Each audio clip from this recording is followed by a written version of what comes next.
Good morning. My name is Larry Kimmel. I am the chair of the church council and on the worship team and used to be in the choir when we had a choir.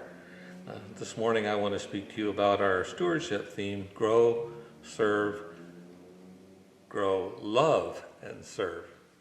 If you Google this, which I did, you'll find a lot of hits related to how various churches talk about their congregation, and you'll even find a couple management consultants that talk about this as a great way to run a business. I suppose that's all well and good, but when I got done, I kind of went, yeah.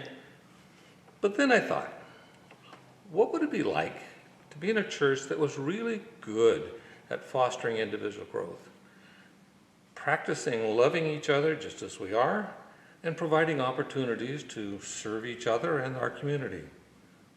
That would be pretty cool.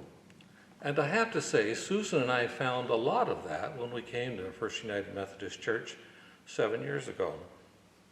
But then there was COVID. A couple of years will have gone by before we can start gathering in unfettered worship and getting back to the rhythm of ministering to each other and the community in the way that may start to feel more normal, or what we think we remember as normal.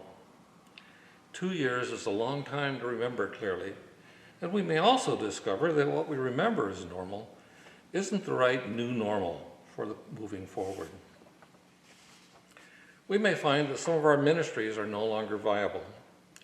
Some may be more than viable, but need a different approach or a different focus. There will undoubtedly be new ministry needs.